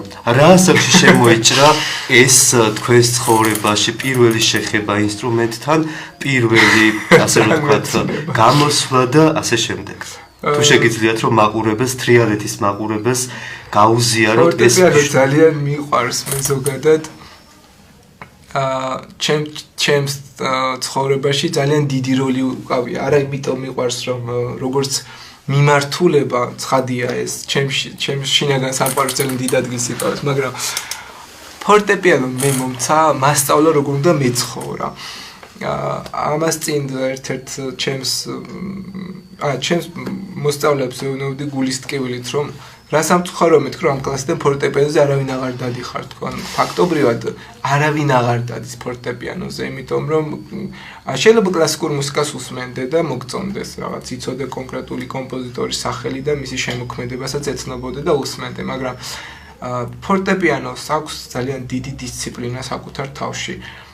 მოთმინება, შინაგანი мотиваცია, იმდენად დიდი ნებისყოფა გჭირდება კონკრეტული თუნდაც ერთი ნაწარმოების თავიდან ბოლომდე დაასრულა, თუნდაც ერთხელ დაუკრა, ხო არაფერი ხო არ ერთ დაკვრაში 2-3 წუთი, მაგრამ ამას სჭირდება წონასწორობა, мотиваცია, რაღაცა ის სასწაულებრივი ენერგია სჭირდება, რომ შენ შეძლო და შენ ეს ფორტეპიანო კიდევ ერთხელ მე არასდროს არ გავხდებოდი ალბათ, არ ვიცი, შეიძლება ისეთი პიანისტი, რომელიც, რა ვიცი, დასამახსოვრებელი იქნებოდა და არც მქონდა ეს мотиваცია, რომ მე ისეთი პიანისტი გამოსულიყავი, რომ ახლა კონცერტები გამართა, თუმცა იდეის დონეზე ძალიან ბევრი სიზმარი მინახავს პრაქტიკულად მე ესე კონცერტზე ვარ და სასიამოვნოა მიხვდით ეს, მაგრამ პირველი შეხება ინსტრუმენტთან რა ასაკში იყო? ალბათ პირველი კლასიდან თუ სწორად მახსოვს, იმიტომ რომ მეორე კლასში მივედი ფორტეპიანოზე, ეს ამაში დიდი როლი დედაჩემს აქვს, იმიტომ რომ მან მიმიყვანა, მაგრამ კიდევ უფრო დიდი როლი აქვს ჩემს ფორტეპიანოს მასწავლებლას, რომელსაც სულ მადლობას ვუხდი, სადაც ხვდები ხოლმე და საჯარო სივრცეში და აქაც ძალიან დიდი მადლობა მინდა მოუხადო მას. იმიტომ რომ იმ დროს როცა მე ფორტეპიანოსთვის თავი უნდა დამენებებინა, ეს არის ხოლმე კრიზისული მომენტები, როგორც გარდატეხის ფაზები აქვს ბავშვის განვითარებას და აღზრდას რაღაც მომენტებში, მე-4 მე-5 კლასი, რომ შენ უკვე კი აღარ გინდა ფორტეპიანო გზიზღდება, ორგანულად გეზიზღება. ცხადია ეს არის ერთეული შემთხვევები, მაგრამ მე ვფიქრობ, რომ საჭირო დროს უნდა დაასტო ან გაჩერდეს ადამიანი, რომ შემდეგ რა თქმა უნდა სახლის პირობებში დაუკრას, უბრალოდ დაუკრას სახლის პირობებში. მე კიდევ ერთხელ ვამბობ, არ მქონდა ის განცდა, რომ სახლის პირობების დაკვრისთვის ვსწავლობდი. სულ მქონდა მაქსიმალისტი ვიყავი, რატო სახლი, აგერ კონსერვატორიაში უნდა განაგრძოდო, მაგრამ პრობლემა რა არის, იცით? დღეს რატო არ დადიან, ვიკითხე, რატო არ დადიხართ მეთქი ფორტეპიანოზე და მე არ ვაყენებ დედაჩემს, ახლა ის შეიძლება რომ დედები არ უკრავენ ფორტეპიანოს, მიხვდით? აი ეს არის ჩვენი თაობა, დედაჩემის თაობა არის ის თაობა, რომელიც არის ყველაზე კრიზისულ მომენტში დაბადებული. დაახლოებით 30-40 წლის ადამიანები დღეს. აი საბჭოთა სისტემა მოშლილია, არაფერი აღარ არის საიმედო ამ ქვეყანაში და არაფერი არ არის ხელმოსაჭირი და ეს ადამიანები ამ პერიოდში იწყებენ და სწავლობენ. და ეს ამ ადამიანებმა ისეთი სტრესი გადაიტანეს, მე მათ არ ვამართლებ. რატომაც დღეს უბრალოდ ამ თაობას არ მოსწონს, არ უნდა ფორტეპიანოზე, ის არის რომ დედები სახლში არ უკრავენ ფორტეპიანოს, იმიტომ რომ შინაგანად მათ ეს ენერგია უნდა გქონდეს. მე ფორტეპიანოს დღეს სახლში რომ მივდივარ, სულ ვუკრავ, იმიტომ რომ ეს თქვენ შინაგან ჰარმონიას პოულობთ. და მე არ დავბადებულ ვარ საბჭოთა სისტემაში. მე დავბადე თავისუფალ სამყაროში. ალბათ ყველა ის ბავშვი, რომელიც უკრავს ფორტეპიანოს, თუნდაც სახლის დონეზე რა თქვენ ახსენეთ, მხოლოდ იმიტომ უკრავს, რომ ის არის თავისუფალი სულის მქონე. მას არავინ არაფერს არ უზღუდავდა, არ სტრესი ჰქონდა, მიუხედავად იმისა, რომ ძალიან ბევრი სტრესი შეიძლება გადაიტანოს ბავშვობაში და გაჭირვებას ებრძოლოთ თანამ დღევანდელი რეალობიდან გამომდინარე. ის თაობა, რომელსაც დღეს ჩვენ შეიძლება რაღაც კუთხით ვაძაგებდეთ რაღაცებს და ვაკრიტიკებდეთ, მე მესმის მათი რაღაც კუთხით. თავისუფალი არჩევანი. მე ვურჩევ ყველა დედას, რომ დაუკრას ფორტეპიანო, იმიტომ რომ დედაჩემს რომ მაგალითად კვირაში 3 ჯერ დაეკრა ფორტეპიანო და ის გარემო ფაქტორები, რაც სანერვიულო იყო, მოდი ასე ვთქვა და ყველასთან იქნებოდა ეს ალბათ. მე ალბათ მე-4 კლასში ფორტეპიანო მომინდებოდა კიდევ, იმიტომ რომ მაგალითს უნდა გაძლევდეს სურათხატი ბავშვმა უნდა აიღოს შობლისგან. და ბავშვი რაც არ უნდა წარმოუდგენლად მიიჩნიოთ, სწავლობს ქმედებებით და არა იმით, რომ ასე უნდა მოიქცე. შობლები ხშირად ბავშვებს იმიტომ ეჩხუბებიან, რომ მე ხომ შენ გაგაფრთხილე და მე ხომ შენ გიცხოვი. ქცევითი მაგალითი ერთ-ერთი მნიშვნელოვანი. ერთ-ერთი არა, მოდი ასე ვთქვა, პირველია ქცევითი მაგალითი, რომ ბავშვმა ისწავლოს სწორი მოქცევა. თუ შენ 4 წლის ბავშვს აუხსნი, როგორ უნდა აიღოს ჩანგალი მაგალითად, როგორ იკვებოს, როგორ მოიქცეს სოციალურ სივრცეში, აკადემიურ სივრცეში, ან ნებისმიერ სივრცეში, ხო? ვერ გააკეთებს იმას, იმიტომ რომ მას შინაგანად არ აქვს ეს მოტორიზაცია, სხვანაირი უნდა მოხდეს, ანუ მოტორიკა ის რაც უნდა თუნდაც ხელი რო ააღებინო, ასე უნდა რაღაც, აი ქმედებებით ხშირად ჩვენ გვეზარება არ მოგწონს, დროს არ ვუთმობთ საკუთარ, ცაბედ ჯერ არ მყავს მე შვილები, მაგრამ არ უთმობენ საკუთარ შვილებს დროს. უბრალოდ რომ დაითვალო მშობლებმა საკუთარ შვილებთან, იტყვიან რომ მე 24 შვიდზე ბავშვს ვაქცევ ყურადღებას, ხო? აი წევანდელი მოცემულობის არ იყოს რა არის პრობლემა და რა არის მისი რეალური გადაჭრის გზა, რა არის ბავშვთან გატარებული დრო და რა არის რეალური გატარებული დრო, არის საკითხავი, ხო? ვიღაცას უბრალოდ ხელში აყვანა გქონია რომ ბავშვთან დროს ატარებს, მაგრამ როგორც კი ბავშვი გეტყვის რომ მოდი ახლა მანქანებით მეთამაშე 40-50 წლის ადამიანს და შენ მთელი დღის დამუშევარი ხარ, დაღლილი ხარ და აუ ახლა ამის თავი არ მაქვს და კაი 10 წუთი ეთამაშები მინიმუმ და მე უკვე ბევრს ნიშნავს, მაგრამ არ არის საკმარისი და შესაბამისად ჩვენ ვიღებთ ისეთ თაობას და მივიღეთ სამწუხაროდ ისეთი თაობა, რომლებსაც არ უყვართ შობლები. რომლებსაც უყვართ გაჯეტები, ანუ ტელეფონები, რომლებიც რატომ უყვართ, იმიტომ რომ ისინი დროს უთმობენ მას. ჩართავენ იმას რაც უნდათ, იმდენი ხანი რაც უნდათ და გაამეორებენ ამდენჯერ რაც უნდათ იმდენი. როგორც კი ჩვენ მივეტყვით რომ აბა ერთხელ მაგალითად კვირას წაბრძანდით ერთად ოჯახი. თქვენ იშვიათად ნახავთ ასეთ ოჯახს, რომელიც ერთად თუნდაც შაბათი კვირა, თუნდაც კვირაში ერთი დღე ერთად სადილობს, ერთად ვახშმობს, ერთად მიდის შოპინგზე, რა ვიცი, ერთად მოგზაურობს. რა ვიცი, თქვენ ჟურნალისტი ხართ, სტატისტიკა გეცოდინებათ. მნიშვნელოვანია, ძალიან მნიშვნელოვანია, როდესაც მშობლები შვილებთან ერთად ატარებენ დროს. ეს დათმობილი დრო, რა თქმა უნდა, შემდეგ მათ გამოადგებათ იმაში, რომ თავიანთ შვილებთან მოიქცნენ ასე და შესაბამისად შვილებს დაუთმოთ ანალოგიურად, რომ ესაა ერთგვარი ჯაჭვი, რომელიც არასოდეს არ უნდა დასრულდეს. შვილის მიმართ დათმობილი თითოეული წუთი ნიშნავს წინ გადადგმულ ნაბიჯს ახალ თაობასთან. ეს იმას ნიშნავს, რომ გაიზრდება ეს ახალი თაობა და მეტი სითფოთი და სიყვარულით მოექცევა მათ შვილებს და ეს არის უმნიშვნელოვანესი ნაწილი ყველა ადამიანის ცხოვრებაში. მშობლის სითბო არის ყველაზე ღირებული და ყველაზე პირველი მეგობარი შვილს ისევ და ისევ მშობელი უნდა ყავდეს და როდესაც გარდატეხის ასაკში, თუნდაც ზრდასრულობის ასაკში მშობელი არ მეგობრობს შვილთან, შესაბამისად ბავშვი სხვაგან ეძებს ამ თავშესაფარ სითბოს, სიყვარულს და შეიძლება უკიდურეს შემთხვევებამდეც კი მივიდეთ. გადავიდეთ. გადავამატებ დიდი ბოდიში გადავიდეთ. სწორედ ჩამოაყალიბეთ, მაგრამ პრობლემა რა არის, იცით, აქ ჩვენ ყველაფერს სწორად ვაყალიბებთ, ისე როგორც ახლა მე გესაუბრეთ რაღაც კუთხით სწორად. კიდევ ერთხელ ჩვენ შეიძლება ვისაუბროთ, მაგრამ ისი პრაქტიკული განხორციელება არის სრულიად სხვა და ძალიან რთული ამაზე. ეს არის ძალიან დიდი მრავლის ვიღაცა საუბარი გონია, ზუსტად ის ბავშვთან გატარებული რმე ხო გითხარი მაგალითად. ძალიან მნიშვნელოვანი თემაა ეს და ნამდვილად მრავალწახნაგოვანი პრობლემის წინაშე შეიძლება აღმოჩნდეთ თუ ბავშვებს არ დაუთმობთ იმ მნიშვნელოვან წამებს და წუთებს. გადავიდეთ ფეხბურთზე, რა ასაკში შემოვიდა თქვენს ცხოვრებაში ფეხბურთი და სპორტის ამ მიმართულებამ რა მნიშვნელოვანი უნარჩვევები ჩამოგიყალიბდათ და შესაბამისად აღმოგიჩინათ საკუთარ თავში. ისევ დავიწყებ ნებისმიერ მიმართულებას მით უმეტეს სპორტს აქვს ძალიან დიდი როლი ადამიანის ცხოვრებაში. მე დავდიოდი დაახლოებით ფეხბურთზე 10 წელი. ეს სიარული, მოდი ასე ვთქვათ, ეს არის ყოველდღიური პროცესი, რაც მიზანთან ასოცირდება. აუცილებლად მე ზოგადად აი ბოლო დროს ერთ-ერთი უხუცესი ჩემი მეგობარი ბატონი შალვა ამონაშვილი ესეთ რაღაც ამბობს, რომ ადამიანმა უნდა იცხოვროს ერთი დღით. შენ უნდა იცოდე, რომ ერთი დღე გაქვს სულ. მე ამ ერთი დღე რომ მქონდა, მივხვდი ძალიან გვიან. აი ფეხბურთი როცა დავიწყე ხო, მე დავდიოდი ფეხბურთზე, მქონდა მიზე მე აი ფეხბურთზე ნამდვილად ვიცოდი, რომ ფეხბურთი მინდოდა. მაგრამ საკმარისია მე მე-11 კლასში როდესაც მე მე-11 კლასში გადავედი,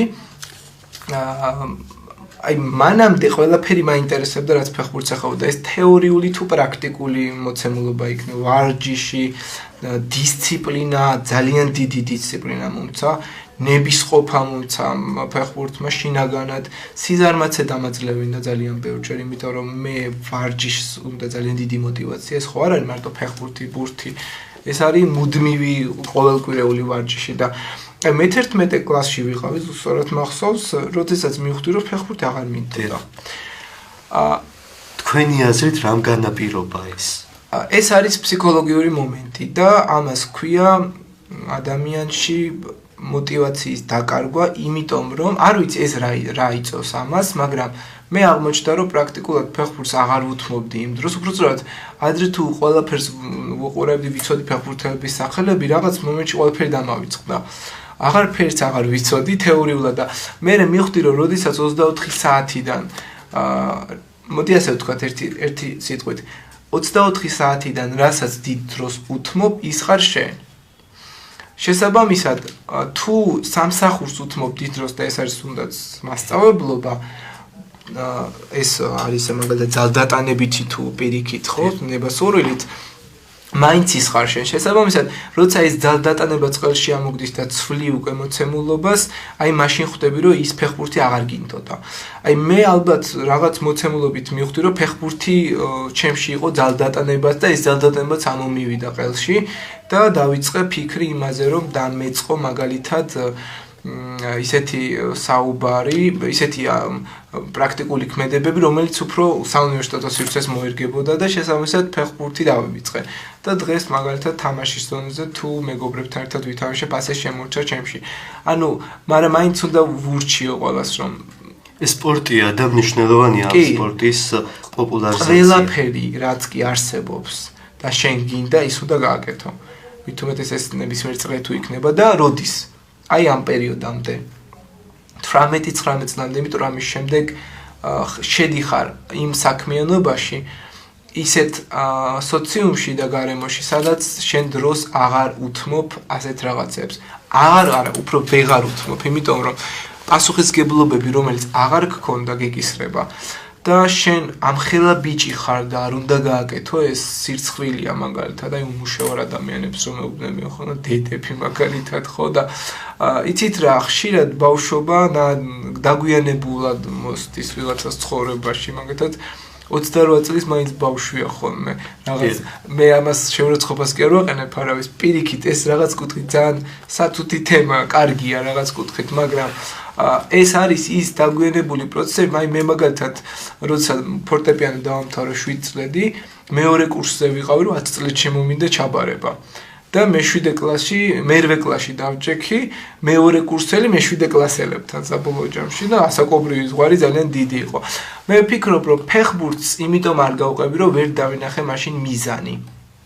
რომ ეს მომცედა, თუმცა და რაშიც დაინახეთ მიზანი, ზუსტად იქ იმ მიმართულებით ჩააბარეთ, დღეს ხართ პედაგოგი, ისტორიკოსი, ამ მიმართულებით ასწავლით კიდევაც და მნიშვნელოვანი ნაბიჯები გადადგით.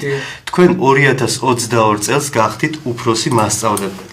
პირველი ემოციების შესახებ, როდესაც ეს გაიგეთ და შესაბამისად რა გრძნობაა, როდესაც ნაბიჯ მიდიხარ მიზნისკენ და ეს მიზანი ამართლებს იმ საშუალებებს, რა საშუალებებიც არის. პირველ რიგში ეს არის ძალიან დიდი мотиваციის მომცემი. იმიტომ რომ შენ რაღაც გიფასდება. მოდი ასე ვთქვათ, რომ ამას გარემო უნდა უწყობდეს კიდევ ძალიან დიდი მნიშვნელობა აქვს და მე არ ვადანაშაულებ იმ ადამიანებს, ვისაც რაღაც არ დაუფასდათ. იმიტომ რომ ეს მათი ბრალი ყოველთვის არ არის. ეს გარემო პირობებიდან გამომდინარეა და მე ალბათ გამიმართლა ბევრ რაღაცაშიც. ცხადი იმის გარდა რომ მე ვიყავი მოტივირებული და მქონდა მიზნები და მინდოდა გამხდარიყავი თუნდაც უფროსი პედაგოგი, ხო?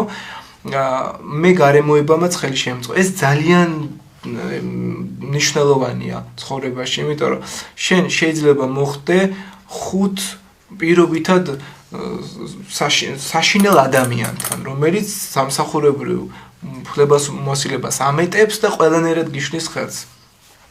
მაგრამ მე არ მოხდი ასეთ გარემოში, ყველა ხელს მიწყობდა, მოდი ასე ვთქვათ, და ეს ფაქტი ქმნის იმ მოცემულობას, რომ მიზანიც რაღაც კუთხით მარტივად მიიღწევა. თუმცა როცა ამას ასე იღებ მარტივად, მერე უკვე პრაქტიკულად შენ დიდი ფასის გადახდა გიწევს ყოველთვის.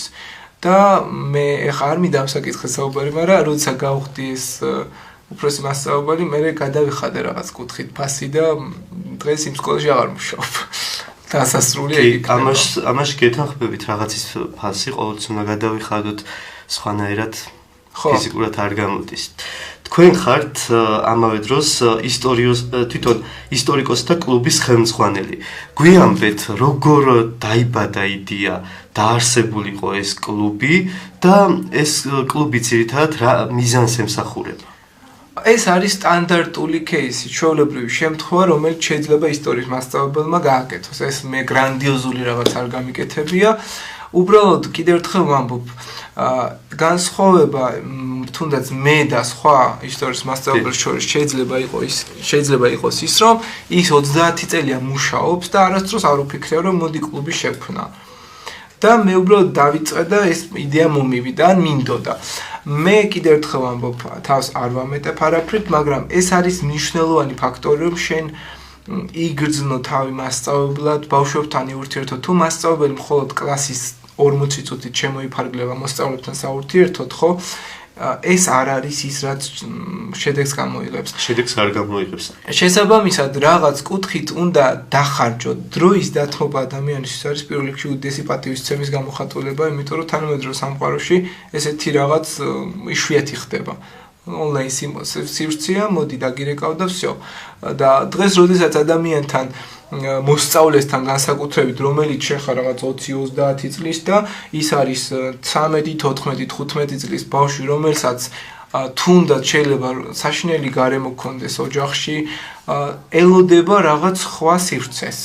სამწუხაროდ სკოლა არ აძლევს ბავშვებს იმ სივრცეს, სადაც ისინი თავს კარგად იგრძნობ. არაფორმალური გარემო ჭირდებათ ხშირად ამ ბავშვებს. მასწავლებელი არ უნდათ რომ ურჩხულად დაინახონ ყოველთვის და მათ უნდათ რომ ადამიანურად შეიცნონ და მე ვფიქრობ, ნებისმიერი საკლუბო საქმიანობა ან ასეთი შეკრება მოსწავლეებისთვის მნიშვნელოვანი არის მხოლოდ იმის გამო, რომ მასწავლებელმა მას თავი მოაწონოს რაღაც კუთხით, მეგობრული გახდეს, ადამიანური გახდეს და ნახოს, რომ ეს მასწავლებელსაც შეუძლია გაღიმება და მე იცით რა არის ეს ბავშვი, როცა ასეც გიცნობს, როგორიც ხარ საკლუბო სივრცეში და გაკვეთილზე, მე ხვდება, რომ ობიექტური ხარ, სამართლიანი ხარ და შენ იცი რა არის მიზნისთვის ბრძოლა, ანუ რა არის სწავლის ფასი და რა არის არაფორმალური განათლების ფასი და ამას აფასებს, როცა მასწავლებლის სხვა მხარე არის ის მოსწავლე, ის მასში ხედავს ბოროტ საშინელ რაღაც არსებას, რომელიც ასე ქულებს იღებს და უწერს საშინელ ქულებს და ეს ბავშვი მერე არის უსიყვარულოდ არ სწავლობს და უინტერესო. ჩემი ერთადერთი მიზანი სულ თავიდან ეგ იყო. მაგრამ ცხადია დღეს ძალიან ბევრი პროექტია სკოლაში, ბევრი შესაძლებლობაა რაც ფიზიკურად შეუძლებას ხდის, რომ 40 წუთში საგაკეთილო სივრცეში მოესწროს და შესაბამისად საკლუბო საქმიანობა ამიტომ დავიწყე. მე мотивация იყო ფილმების გადაღება ძალიან მიყვარს.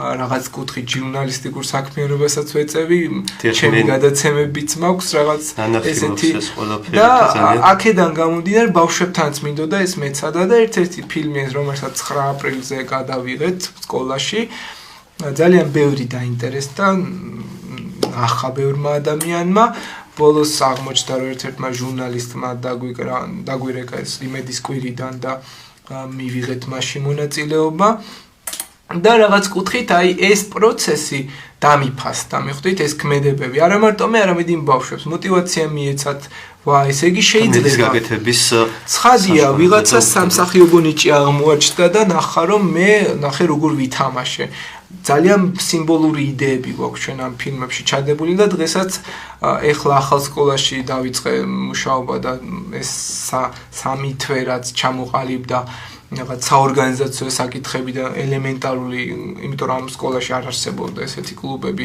ისეთი სახით, როგორც ვფიქრობ, რომ მე უნდა ვაწარმოოთ და შესაბამისად ალბათ შემდეგი სემესტრიდან უფრო აქტიურად დავიწყებ. საინტერესო და მნიშვნელოვან საქმეს ემსახურებით თქვენ და წარმატებას გისურვებთ ამ მიმართულებით, რა თქმა უნდა. როგორც ვიცით, თქვენ ისტორიული წიგნების მიმართ განსაკუთრებული დამოკიდებულება გაქვთ. თუ გაქვთ გამორჩეული ისტორიული წიგნი ან წიგნები რომლებმაც დადებითი ემოციები დაგიტოვათ და მნიშვნელოვანია ეს წიგნი თქვენთვის. მე ზოგადად არ მიყვარს რაღაცების გამორჩევა. არა მარტო ისტორიული, არამედ ლიტერატურული. ჩემი პირველი წიგნი რაც იყო, ეს 60-ელი პირველი წავიკითხე, ძალიან ვიღაცებისთვის ეს არ არის ისეთი თვალშისაღები წიგნი, მაგრამ ჩემთვის ძალიან მნიშვნელოვან როლს ასრულებდა ეს წიგნი.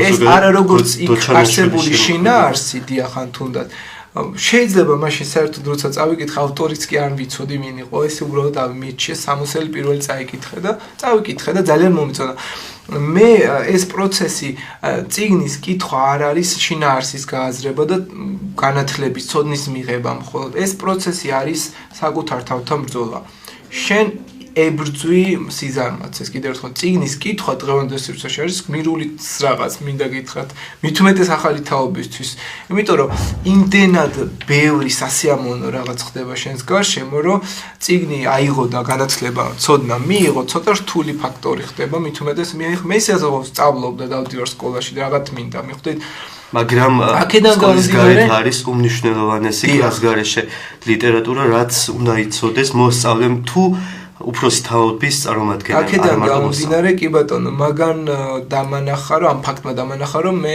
შეიძლებოდა უფრო სხვანაირად აღმექვა ეს წიგნი და ერთ-ერთი ბოლო რაც იყო ძალიან მომწონს უმბერტო ეკოს ვარდის სახელი ეს ჩემი პროფესიიდან გამომდინარე ამ ბოლო დროს უფრო რაღაც პროფესიულ ლიტერატურას ვკითხულობ და ნაკლებად ისეთ რაც ინტერესის სფეროს რაც ხდება, თუმცა კიდევ ერთხელ ვამბობ, გარდამტეხი როლი მაინც საოცრმა პიროვნება ითამაშა ჩემს ცხოვრებაში. ძალიან მნიშვნელოვანი და ღირებულია. თქვენი მთავარი მიზანი, როგორც ისტორიის პედაგოგის რა არის?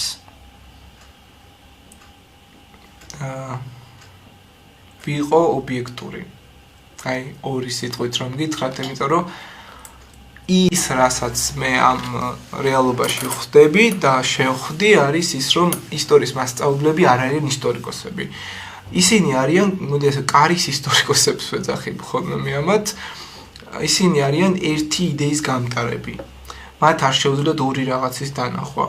ისინი ატარებენ დირექტორის ინტერესებს, ისინი ატარებენ რა ვიცი, ვიღაც კონკრეტულის ისინი ატარებენ რელიგიის აი მე არ ვამბობ რომ ესენი არ უნდა იყოს მაგრამ თუ ისტორიკოსმა არ გამიჩნდა კიდევ ერთხელ ვამბობ არ დაცალა ფაქტები და მოვლენები ამ გარემოებებისგან რაც უტევს და შერეულია ხო ის არ არის ისტორიკოსი ჩემი მიზანია რომ ბავშვებს ყველაფერში ობიექტურობის დაცვა ვასწავლო ურთულესი პროცესია ეს მაგრამ ვცდილობ რომ ყველა გაკვეთილი არ დასრულდეს იმით რომ ლიპარიტ ბაღვაში ცხომ შეიძლება მართალი ყოფილიყო დავითის წინააღმდეგ. ან ვარსკენ პიტიახში დაიცავი, მიხვდით? ანუ კიდევ ამბობ, თუ ჩვენ ადამიანს იმის გამო რომ ისტორიულად ცუდად არის შეფასებული ვკლავთ, მაშინ ჩვენ კარგავთ ადამიანურ ფაქტორებს. და ბავშვებს ადამიანური ფაქტორების დაკარგვისას, როცა ისტორიულ ფაქტებს უყვები, ეს ილექება მათში და ასწავლის სხვა რამეს, მაგრამ როცა ობიექტურობის დაცვას ასწავლი და კარგი, ესეც ხო ადამიანი იყო, მართალია ეს არის ისტორიული პირი, რომელიც გათელა ისტორიამ და საშინელ დღეში ჩააგდო, მაგრამ ისტორიული პირი ყველა არის ადამიანი და ხშირად ჩვენ ისტორიკოსებს და ისტორიის მასწავლებლებს ავიწყდებათ, რომ ესენი იყვნენ ადამიანები და მხოლოდ ერთი სოციუმიდან, ერთი ასპექტიდან აფასებენ ამ პიროვნებას, ეს იყო მოღალატე, ეს იყო არაქრისტიანი, ეს იყო ღვთისმობელი და ასე შემდეგ ამკობენ ეპითეტებით და საბოლოო ჯამში ბავშვები ამას იჯერებენ. და მე არ მომწონს კონკრეტული პიროვნება, მე იტყვიან, რატო რო ეტყვი ვერ გიპასუხებენ, იმიტომ რომ მათ არ შეუძლიათ აზრი გამოხატონ კონკრეტულად, იმიტომ რომ კრიტიკული აზრი არ აქვთ და მე ვცდილობ რომ ეს განვუვითარო და მიზეშედეგობრივი კავშირის ფონზე ნებისმიერი ფაქტის გამომწვევი მიზეზები გაიაზრონ, რატო? ნამდვილად გეთანხმებით ამ ყველაფერში და მნიშვნელოვანია ეს ნაწილი. რამდენად მნიშვნელოვანია ადამიანის ისტორიული საფუძველი იყოს მყარი, რომ შემდეგ მასზე დავაშენოთ ძლიერი მომავალი. რას გულისხმობთ ისტორიულ საფუძველში პირველ რიგში, ანუ ისტორიული საფუძველი ადამიანს, ყველა ადამიანს გვაქვს რაღაც ისტორია და ამ ისტორიისკენ მიმავალი გზა არის მნიშვნელოვანი. თქვენი ისტორიული საფუძვლები არის სკოლიდან გამომდინარე, თქვენ გიყვარდათ ისტორია, შესაბამისად დიდი ინტერესი გქონდათ ამ მიმართულებით არის გარემოება, სადაც ბავშვი უნდა გაიზარდოს, მნიშვნელოვანი რომ შემდგომში გახდეს. დიახ, რა თქმა უნდა, ამ ყველაფერზე შემდეგ დამყარებული ის რეალობა რა რეალობასაც იცით რა არის თუ მშობელი იაზრებს ბავშვი რატომ ჰყავს მე ვფიქრობ რომ ბავშვი არის მშობლისთვის დროებით მიბარებული სული რაღაც კუთხით რომელიც მინიმუმ კანონმდებლობით 18 წლამდე გერგება და მერე უნდა გაუშვა ხო როდესაც მშობელი ამას ვერ იაზრებს ამ ბავშვზე ვერაფერს ვერ დააფუძნებ თუ შენ იციეს რომ ეს ადამიანი შენი შვილი კი არ არის დამოუკიდებელია და ეს არის ინდივიდი, რომელსაც უბრალოდ შეგხვდა რა მოკლედ და 18 წელი მოუვარე მოკლედ ამ ადამიანს და შეიძლება ვიღაცისთვის 14 წელი იყოს, ვიღაცისთვის უფრო მეტი დაჭირდეს. მთავარი არის ის, რომ ადამიანში შენ ის კი არ ჩადო, რაც შენ გინდა უყურო, მოусმინო, დაინახო მასში არსებული უნარები, შეისწავლო, დააკვირდე, სტატისტიკა გააკეთო გადაუღო ვიდეოები, ფოტოები, რა მოსწონს, რა არ მოსწონს, მიმართულება მისცე და არაფრის დიდებით შენ ის არ გააკეთებინო, რაც შენ გინდა. თუ ამას მშობელი მიხვდება, მაშინ ბავშვიც ნორმალურ ცხოვრებას შეიქმნის და ის თვითონ იპოვის თავის გზას. მაგრამ თუ შენ გამოძერწავ, ასე ვთქვათ, ისეთ ლამაზ თიხის ჭურჭელს, როგორც შენ მოგწონს, გააფერადებ მერე და შეღებავ, მაშინ ეს ბავშვი იქნება ასეთი, რომელსაც არ აქვს მომავალი ფაქტობრივად და 18 წელი იტანჯა ესეთი მოცემულობით და მერე კიდევ აგრძელებს ტანჯოს, იმიტომ რომ მშობლები ამას ხშირად ვერ ხვდებიან.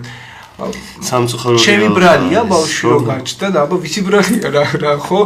ანუ ეს ყველაფერს რომ თავი დავანებოთ არის პიროვნული გადაწყვეტილება. მე დღემდე რამოდენიმე წელი ვიყავი მეწნეხის ქვეშ, შენ არ უნდა დაქორწინდე მაგალითად. ეს ხო არის სტიგმა, სტერეოტიპი. მე ზოგადად ესეთი რაღაც ესეთი პრინციპი მაქვს და მოსწავლეებსაც ხშირად ვუმეორებ და ადამიანებთანაც. თუ შენ არ შეგიძლია მე მითხრა პირდაპირ რაღაც და ჩემს გარშემო და ჩემს ზურგს უკან ისაუბრო, მე არის ეს მე არ მაინტერესებს. ანუ მე ყოველთვის ვებდები რომ მე თუ გინდა თქვენ ზიანი მომაყენოთ და ზურგს უკან საუბრობ და ეს გონიათ მე ეს არ მაინტერესებს. ასე რომ ამით მე ვადასტურებ ერთ რაღაცას რომ მე მაქვს ჩემი გზა და თქვენ რას მეტყვით ხო? ცხადია შეიძლება გავითვალისწინო, მაგრამ ეს არის ჩემი გზა და ამაში შენ ვერ ჩაერები, მით უმეტეს მშობელი, მით უმეტეს მე ვიცი ეს ჯერ ჩემთვის ყველა არის ადამიანი და მე აქვს მას სტატუსი. თუ ეს ადამიანებმა გაიაზრეს, ფიქრობ, ბევრად უკეთესი იქნება სამყარო და მე მგონია რომ ეს ამას რო ადამიანი იაზრებს, ბევრად წინ არის და მნიშვნელოვანია ამავე დროს, იმიტომ რომ იქ ასაკი, გარემოება, პროფესია, ცოდნა სტატუსები არის უქმდება, იმიტომ რომ როცა შენ მას უბრალოდ უყურებ სტანდარტულად, რომ ეს არის დამოუკიდებელი ინდი რაღაცისთვის მოვიდა რა ეს აქ და როცა ამას ხედავ, საერთოდ არ გაინტერესებს 11 უნივერსიტეტი დაამთავრა თუ საერთაშორისო ვარსკვლავია, მიხვდით? უბრალოდ ადამიანურ გარემოებას კარგავს ხშირად ყველაფერი და გვავიწყდება, რომ ჩვენ ყველა ვართ ადამიანები და მაღალი არუსთან არ უნდა უყუროთ, მე ასე ვფიქრობ ერთმანეთს. რა თქმა უნდა, მაშინ ნამდვილად გეთანხმებით. შალვა მინდაძე პედაგოგიურ მოღვაწეობამდე და შალვა მინდაძე დღეს უკვე პედაგოგიურ მოღვაწეობაში. რა შეცვალა ისტორიული მიმართულებით პედაგოგიურმა მოღვაწეობამ თქვენს ცხოვრებაში? პირველ რიგში მასწავლა ადამიანების ფასი. მე არ მიყვართ ადამიანები. და მე რომ მეგონა რომ ბავშვები მიყვარდა, არც ბავშვები არ მიყვარდა თურმე, ანუ აქეთ დღევანდელი გადმოსახედიდან მე მეგონა რომ ბავშვები მიყვარდა და აი ახლა გავისწავლე რეალურად. და კიდევ ერთხელ აი სულ მადლობას ვუხდი, მე 2017 წელს შევხვდი ჩემს მოსახელე ადამიანს, რომელიც არის 95 წლის დღეს, 14 წლის და წერან ვახსენე ერთხელ უკვე ბატონი შალვა ამონაშვილი. ამ ადამიანმა მე დამანახა, როგორი კიდევ ერთხელ წერან თქვი, არ აქვს მნიშვნელობას უკვე რამდენი წლის ხარ, დამანახა ვინ არის შენთვის, რა არის შენთვის ადამიანი. როცა ეს გავიგე უკვე ადამიანური ურთიერთობის თავარი არსი, მე მივხვდი რომ მე უნდა გავხდე უკვე მასწავლებელი, იმიტომ რომ ამ მოცემულობამ მე სრულიად სხვაგვარად შემახედა სამყაროსთვის და რაღაც დღეს უკვე ვცდილობ რომ ჰუმანური იდეები დავნერგო ჩემს ცხოვრებაში და მაქსიმალურად ამას მივყვები. ეს ქმედებები იმდენად ახლოს არის ადამიანებთან, რომ მას ვერანაირი ესეთი უარყოფითი ასპექტები ვეღარ ჩრდილავს და მე ვცდილობ რომ აქედან გამომდინარე ის რაც ვიყავი მაგალითად 2017 წლამდე ხო აზარში დავდიოდი, გალობდი მე და რა ვიცი მთელი ამბები და თავს აი ვერც გამიტოლდებოდით რა ისეთ დონეზე ვფიქრობდი რომ ვიყავი, მაგრამ ამ ადამიანთან შეხვედრას მივხვდი რომ საერთოდ არაფერი არ ვიყავი მე რეალურად და 2000 მე აი ამ წლების შემდეგ ნელ-ნელა საკუთარ თავში ვისწავლე ბრძოლა და რა არის დღევანდელი ჩემი მიღწევა, ის რომ შემიძლია დავთრგუნო ყველაზე ცუდი რაღაცები. ხშირად არ გამომდის ეს და სამწუხაროდ შეიძლება მაგრამ როცა ცდილობს ადამიანის ხო აი ეგ არის რა, უნდა ცდილობა უნდა გქონდეს. როცა ჩვენ უბრალოდ ვისმენთ და ვიცით და ამის იდენტიფიცირებას ვახდენთ, უბრალოდ კიდევ ერთხელ პრობლემას თვალს არ უსწორებთ და არ ვჭრით, მოდი ასე ვთქვათ, არ ვკლავთ მას და პრობლემა შემდეგ უკვე იბადება ახალი პრობლემები ამის ფონზე. ახალი პრობლემები იბადება და ეს პრობლემა შენში ისე ილექება, რომ მისი ამოძირკვა შეუძლებელია. დიახ. გასაგებია.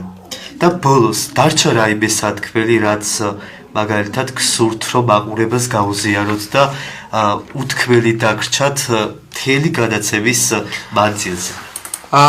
იცით რა, იმდენ რამეს შევეხეთ, ბევრი რამეზე შეიძლება ვისაუბრო და კიდევ ერთხელ ვამბობ, მე ძალიან მიყვარს ზოგადად სხვებთან ურთიერთობა, კომუნიკაცია და ბევრ რაღაცას ვეტყოდი, მაგრამ აუცილებელი ადამიანმა იშრომოს ყველასთვის სასიკეთოდ, აუცილებელი ადამიანს უყვარდეს ყველა, ისევე როგორც მაგალითად შეიყვარებდი საკუთარ თავს, იმიტომ რომ ხშირად საკუთარი თავი არ გვიყვარს ჩვენ და უნდა ვიცხოვროთ კიდევ ისე რომ ყველასთვის სასიკეთო ვაკეთოთ. მე ესე ვფიქრობ. აი ამ სამ პირობას დავუტოვებდი მათ. შალვა, უღრმესი მადლობა რომ დღეს გადაცემაში მოგბრძანდი. საკმაოდ საინტერესო თემებზე ისაუბრე და ეს თემები იყო მნიშვნელოვანი ჩვენი ყველა იმ მაყურებელისთვის, რომელიც ახლა გვიყურებს. დიდი მადლობა.